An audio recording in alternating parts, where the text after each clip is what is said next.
Hello guys, welcome back to my channel. How are you? I hope you are well. So today we are going to start a chapter, The Fight, and I'm having book with me. It so happened of class 8 and this is a very interesting chapter.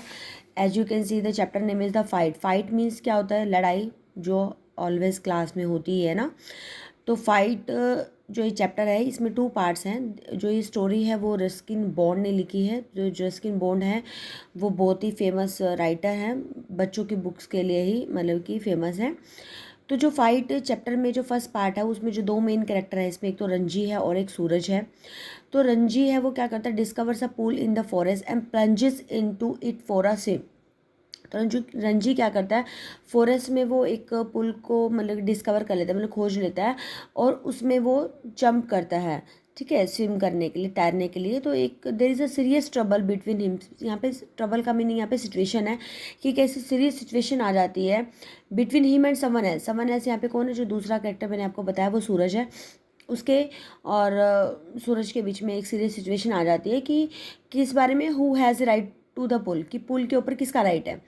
A fight एंशूज मतलब कि fight start हो जाती है. The fight rounds ends in draw. जो first part है उसमें जो first round होता है वो ड्रॉ हो जाता है. ड्रॉ का मतलब क्या होता है, ना तो रंजी जीता है ना ही सूरज जीता है. तो इस चैप्टर में अब डिटेल से पढ़ते हैं इस फर्स्ट पार्ट में कि क्या होता है.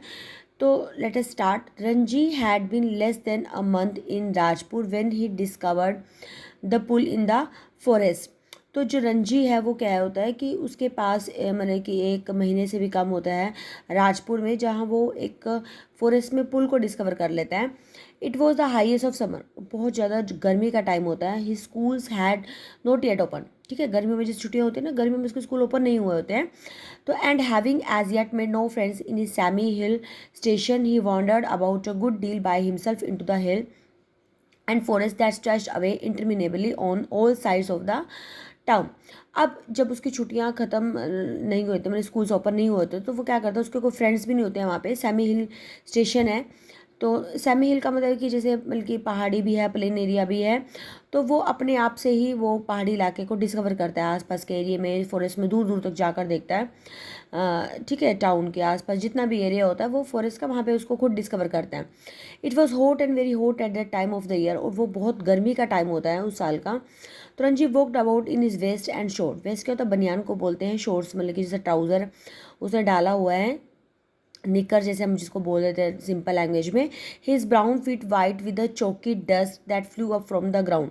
और उसके जो ब्राउन फीट मतलब उसके जो ब्राउन कलर के जो पैर हैं वो वाइट हो गए हैं. जैसे क्या होता है, हमारा जैसे रेत में अगर चलते हैं ना तो हमारे पैर मिट्टी से धंसने के बाद वो वाइट हो जाता है ना, तो इस तरीके से उसके पैरों पे मतलब कि मिट्टी लग जाती है. एंड द अर्थ वॉज पाश. और जो मतलब कि धरती होती है वो बिल्कुल गर्म होती है. And the grass brown. जो अब देखो गर्मी होती है तो गर्मी में क्या होता है, जो ग्रास होती है वो ग्रीन से ब्राउन कलर की हो जाती है. Trees listless. ट्रीज बिल्कुल ही मतलब कैसे शांत हो जाते हैं. हार्ड इज टर्निंग मतलब बहुत ज़्यादा गर्मी हो जाती है. Waiting for a cool wind और रिफ्रेशिंग शावर ऑफ रेन. और किस चीज़ की वेट की, जब इतना गर्मी का माहौल बना होता है तो हमें क्या लगता है कि या तो ठंडी हवा चले या फिर थोड़ी बहुत ही बारिश आए, है ना. तो फर्स्ट पैराग्राफ में आपको क्या एक सीन डिस्क्राइब कर रखा है कि जो रंजी एक लड़का है और गर्मियों का टाइम है, वो हिली एरियाज़ में डिस्कवर कर रहा है और उसने क्या डाला हुआ है, ठीक है. तो ये सब बताया हुआ है इसमें. It was on such a day, a hot and tired day, that Ranji found the pool in the forest. और जो इस टाइप का जो गर्मी का दिन होता है जिसमें वो थका सा हुआ होता है, तो रंजी को एक पुल मिलता है उस फॉरेस्ट में, एक तालाब मिलता है. The water had a gentle and translucency का मतलब जो बिल्कुल क्लियर होता है. And you could see the smooth round pebbles at the bottom of the pool. Pebble पत्थर को बोलते हैं, कंकड़ को बोलते हैं. पानी बिल्कुल साफ होता है जिसमें बिल्कुल ही मतलब कि जो पत्थर होते हैं वो नीचे पड़े हुए बिल्कुल क्लियरली दिखाई देते हैं. A small stream emerge from a cluster of rocks to feed the pool. और ऊपर एक नदी, झरना आप जिसको बोल सकते हो, एक चट्टानों से बहती हुई उस तालाब में गिरती है. And during the monsoon the stream would be a gushing torrent and cascading down from the hills. और जब मानसून का टाइम होता है जो नदी होती है उसमें बहुत ज़्यादा पानी तेज़ी से नीचे की तरफ बहा रहा होता है पहाड़ी से. बट ड्यूरिंग द समर, लेकिन समर के टाइम में क्या होता है, it was a verily trickle. और गर्मी के टाइम में वो जो पानी का जो बहाव होता है वो बिल्कुल ही कम हो जाता है, ठीक है. नेक्स्ट क्या है, the rocks however held the water in the pool. और जो रॉक्स है, जो चट्टाने हैं वहाँ पे जो पानी मतलब कि पूल्स में आ जाता है, did not up like the pools in the plain. और मतलब कि जैसे कई बार क्या होता है कि जैसे समर में ड्राई हो जाता है पानी, लेकिन ड्राई नहीं होता पानी, कम हो जाता है लेकिन ड्राई नहीं होता। When Ranji saw the pool, जब रंजी ने उस पुल को देखा, he did not hesitate to get into it, मतलब कि उसको बिल्कुल भी मतलब कि शर्म महसूस नहीं करता उसमें जाने के लिए, मतलब कि आप शर्माना बोल सकते हो, हेजिटेट करना, झिझकना। He had often gone swimming, क्योंकि वो हमेशा स्विमिंग करता आया हुआ है, अलोन और विद हिज फ्रेंड्स, कभी अकेले कर ली, कभी फ्रेंड के साथ कर ली। When he had lived with his parents in a thirsty town in the middle of the Rajputana desert, ठीक है, राजपूताना जो एरिया है जैसे डेजर्ट एरिया है, उसमें पानी की, देखो डेजर्ट एरिया हो तो उसमें पानी वैसे ही कम होता है ना, तो ऐसे इलाके में वो क्या करता था कि वो अपने पेरेंट्स के जब रहता था तो अपने वो कभी अकेला कभी फ्रेंड के साथ स्विमिंग कराता था वहाँ पे। There he had known only sticky muddy pools when where buffalo wallowed and women washed clothes, और जो वहाँ के तालाब थे वो बिल्कुल गंदे से मिट्टी से भरे हुए, जहाँ पे बुफेलोज वगैरह नहाती हैं, वुमेन्स भी कपड़े धो लेती हैं, तो वीमेन, तो इस टाइप का तालाब था जो, लेकिन अब उसने तालाब देखा वो बिल्कुल डिफरेंट होता है। He had never seen a pool like this, उसने कभी जैसे जो उसने पुल देखा ना उस जैसा पुल उसने कभी देखा ही नहीं। So clean and cold and inviting, बिल्कुल साफ सुथरा, बिल्कुल ठंडा, बिल्कुल ऐसा लग रहा था कि उसके पास चले जाना चाहिए। He left into the water, और एकदम से वो जंप करता है पानी में। हिज लिम्स वर सपर, जो उसके हाथ पैर थे वो बिल्कुल सॉफ्ट थे, फ्री ऑफ एनी फैट, मतलब कि उनमें बिल्कुल भी फैट नहीं था, बिल्कुल वो पतला सा था। His dark body glistered in patches of sunlit water, और जैसे पानी में जब सनलाइट पड़ती है ना तो उसकी बॉडी पे उसके बिल्कुल चमक रही थी उसकी body. The next day he came again to quench his body in the cool waters of the forest pool, और अगले दिन भी वो क्या करता है, वो फिर से दोबारा अपनी बॉडी को राहत देने के लिए, प्यास क्वेंच करता, प्यास बुझाने के लिए वहाँ पे आ जाता है। He was there for almost an hour sliding out of the limpid green water and lying stretched out on the smooth yellow rocks in the shade of broad leaved sal tree. और फिर वो 1 घंटे तक लगभग वहाँ पे वो करने के बाद, तैरने के बाद, फिर वो क्या करता है, एक बिल्कुल क्लियर जो ग्रीन वाटर होता है वहाँ पे, वहाँ से बाहर आके तो वो एक क्या करता है, जो एक साल ट्री होता है उसमें जो चौड़ी सी उसकी जो लीव होती है उसके ऊपर, येलो रॉक के ऊपर वहाँ पे आके लेट जाता है। जैसे आप इस पिक्चर में देख सकते हो, जो साल ट्री है उसके ऊपर बिल्कुल ऐसे ब्रॉड सी वो बनी हुई है, एरिया है, रॉक्स है, तो वहाँ पे वो लेट जाता है। It was while he lay thus he notice another boy standing a little distance away, और जब वो लेटा होता है तो उसने क्या नोटिस किया, जैसे पिक्चर में वो नोटिस किया उसने कि एक दूसरा बच्चा वहाँ पे खड़ा हुआ है दूरी पे, स्टेयरिंग एट हिम, उसको घूर रहा है in a rather in hostile manner, मतलब कि वो उसको ऐसे देख रहा है, जैसे आपकी पिक्चर में मैं थोड़ा क्लोज करके दिखाती हूँ फ़ोन, तो इसका ऐसा लग रहा है जैसे मतलब कि एक तो फ्रेंडली तरीके से, अनफ्रेंडली तरीके से वो उसको देखता है। The other boy was little older than Ranji, और वो जो बच्चा होता है ना वो इससे थोड़ा बड़ा होता है, टॉलर भी होता है, थिकेस्ट भारी भी होता है, विद अ ब्रॉड नोज, जिसकी नोज थोड़ी ब्रॉड होती है, भारी होती है, रेड लिप्स होते हैं। He had only just notice Ranji, उसने जैसे अभी रंजी को नोटिस किया है, and when Ranji did not say anything, जबकि रंजी कुछ नहीं कहता उसे, द अदर कोल्ड आउट, जब तक उसे कुछ नहीं कहता वो उसे क्या बोलता है, what are you doing here master mister, कि उसको उसका नाम नहीं पता होता तो इसलिए वो कहता है कि तुम यहाँ क्या कर रहे हो। Ranji who was prepared to be friendly was taken aback at the hostility of the other tone. Ranji वैसे तो वो कोशिश कर रहा था कि उसको एज ए फ्रेंडली बात करे, लेकिन फिर वो फ्रेंडली नहीं करता, क्योंकि जब उसको लगता है ना कि उसकी जो टोन होती है वो फ्रेंडली वाली नहीं होती। I am swimming, he replied why don't you join me, कहते कि मैं स्विमिंग कर रहा हूँ तुम मुझे ज्वाइन क्यों नहीं करते। I always swim alone said the other, this is my pool. अब वो देखो किस तरीके से बोलता है कि मैं हमेशा अकेला स्विम करता हूँ, ये मेरा pool, I did not invite you here, कि मैंने तो तुम्हें कभी इन्वाइट नहीं किया। The strange stored up to Ranji, जो स्ट्रेंजर होता है वो बड़े बड़े स्टेप से लेके उसके पास आता है, who still sat on the rock, जो अभी भी रॉक पर ही बैठा होता, planting the broad feet firmly on the sand. अब वो क्या करता है रंजी, अपने मतलब कि पैरों को धरती पे मतलब मिट्टी में रखता है, said as though this would settle the matter once and for all, और इस तरीके से सेटल करते हैं कि भाई जैसे अभी वो बात को सुलझा लेगा। Don't you know I am a warrior, I don't take replies from the villages like you, वो कहते तुम्हें नहीं पता कि मैं योद्धा हूँ, मैं विलेजर्स, तुम जिस विलेजर से बात नहीं करता।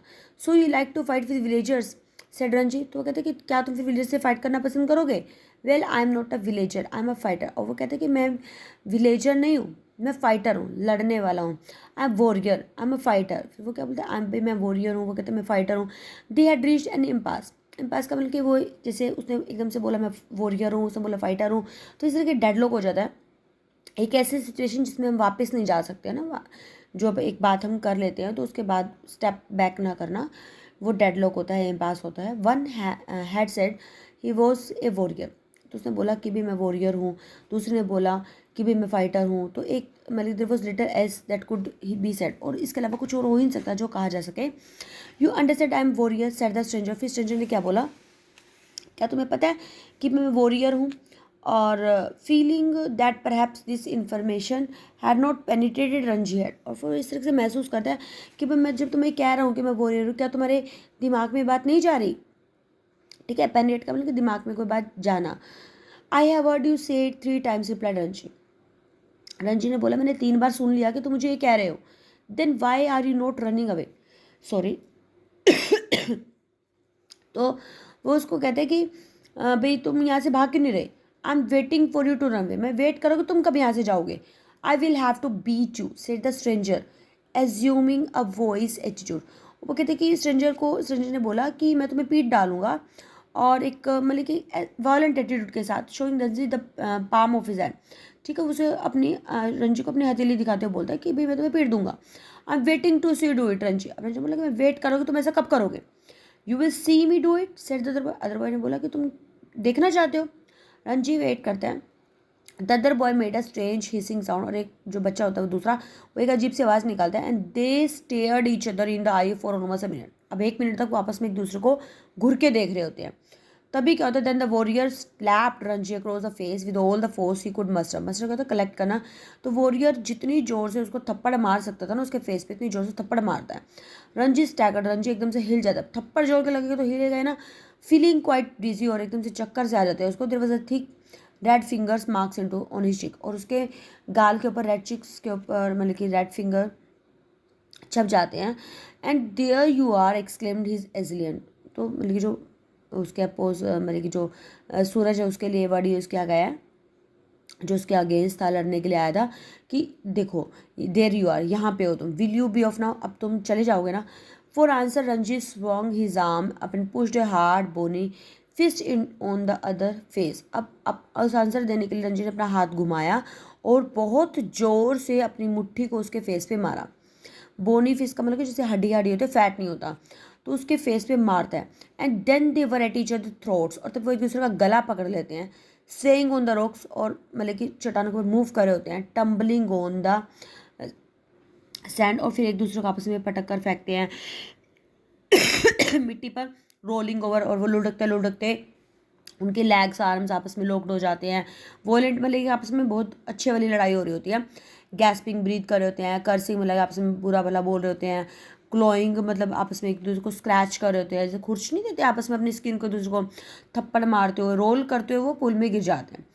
Even in the water the fight continue, पानी में गिर गए वो, पानी में गिरते गिरते फिर भी लड़ाई करते हैं। एज स्प्लटरिंग एंड कवरिंग, और फिर वो एकदम से मतलब कि बड़ी तेज़ी से मारते हुए मिट्टी से मतलब कि कवर्ड हो जाते हैं। They groped for each other head, और एक दूसरे का सिर पकड़ लेते हैं, वो गला पकड़ लेते हैं। But after 5 minutes of range, और 5 मिनट के बाद मतलब कि वॉयलेंट मतलब कि बड़े बड़े, देखो पिक्चर में देखो कितनी बुरी तरीके से आप एक दूसरे को मारे हैं। तो 5 मिनट के बाद लड़ने के बाद अनसाइंटिफिक स्ट्रगल, मतलब कि बड़ा कोई कोई लॉजिक ही नहीं था, कैसी लड़ाई कर दे, किसी बात पे थी नहीं, क्योंकि जिस पुल पे लड़ाई कर दे वो तो एक पब्लिक प्रॉपर्टी ना, उसमें तो ये बात ही नहीं कि वो मेरा है उसका है। नीदर बॉय इमर्स विक्टोरियस, कि उनमें से कोई भी नहीं जीतता है। Their bodies heaving with exhaustion, उनकी बॉडी बिल्कुल थक जाती है। They also back from each other, एक दूसरे से थोड़ा पीछे हो जाते हैं। Making tremendous effort to speak, और थोड़ी कोशिश करते हैं वो कुछ बोल पाए। Now you do you realise I am a warrior, gas pressure. Stranger एकदम हाफते बोला कि तुम्हें अब तो महसूस किया कि मैं योद्धा हूँ। Do you know I am a fighter said Ranji with difficult. Ranji ने भी थोड़ा कोशिश करी बोलने, क्योंकि नहीं लड़ने के बाद बोला नहीं जा रहा था उनसे। फिर वो बोले कि तुम्हें पता है मैं भी फाइटर हूँ। They gave a moment consideration to each other answer, और उन्हें थोड़ा टाइम दिया एक दूसरे को बोलने से पहले सोचने का। In that moment of silence, और फिर थोड़ा चुप हो गए। There was only their heavy breath, और फिर वो सिर्फ सांस की आवाज़ आ रही होती है। The rapid beating of their hearts, और उनके हार्ट में मतलब कि सांस लेने की आवाज़ आ रही होती है। Then you will not leave the pool said the warrior ने बोला कि अच्छा तुम पुल नहीं छोड़ोगे इसका मतलब। संजी ने बोला I will not leave it, कि नहीं मैं नहीं छोड़ूंगा। Then we shall have to continue the fight said the other, तो अदर दूसरे ने बोला कि चलो हम फिर लड़ाई कंटिन्यू करेंगे। रंजी ने बोला ऑल राइट, बिल्कुल ठीक है। But neither boy move neither took that initiative, लेकिन दोनों में से कोई नहीं हिल पाता, क्योंकि इतने थक चुके होते हैं, वो कैसे उठेंगे। The warrior had an inspiration, inspiration का यहाँ पे क्या मीनिंग है, एक आइडिया है। वो कहता है कि मेरे पास एक आइडिया है, will continue the fight tomorrow, कि हम फाइट ना कल शुरू करते हैं। He said if you dare, कि अगर तुम में मतलब कि साहस करते हो तो हम कल फाइट शुरू करते हैं। Come here again tomorrow, we will continue the fight, कि तुम कल आना और हम फाइट शुरू करते हैं। And I will not show you mercy as I have done today, कि मैं तुम्हें बिल्कुल भी दया नहीं दिखाऊंगा जितना मतलब मैं आज दिखाई है। I will come tomorrow said Ranji, Ranji बोला हाँ मैं भी आऊँगा। I will be ready for you, मैं रेडी हो जाऊँगा। They turn from each other, then तभी वो एक दूसरे से अलग हो जाते हैं और अपने अपने जो भी उनके जो प्लेसेस होते हैं वहाँ से वो चल जाते हैं। पुट ऑन देयर क्लोथ्स, अपने कपड़े डाल लेते हैं। Left the forest by different routes, और जो उनके अलग अलग रास्ते होते हैं तो उस पर वो चले जाते हैं। तो यहाँ से हमारा फर्स्ट पार्ट कंप्लीट हो जाता है। तो फर्स्ट पार्ट में जस्ट क्या है कि हमारे दोनों जो करेक्टर हैं रंजी और सूरज के बीच में फ़ाइट होती है, और दोनों अपना मतलब कि एक अनसाइंटिफिक से लड़ाई कर रहे होते हैं जिनका कोई पर्पज़ ही नहीं होता। लेकिन अब देखना क्या है कि उनकी नेक्स्ट फाइट होती है नहीं होती है, तो ये सब हम नेक्स्ट पार्ट में डिस्कस करते हैं। आई होप आपको समझ में आ गया होगा। तो मिलते हैं एक नई वीडियो में, एक मतलब इस नए पार्ट में इसी स्टोरी को आगे कंटिन्यू करते हैं। थोड़ा मुझे थ्रोट चॉकिंग हो रही है तो मुझे डिफ़िकल्टी हो रही है बोलने में, तो नेक्स्ट पार्ट में ही कंटिन्यू करते हैं। तो okay, till then be happy, keep studying, bye bye.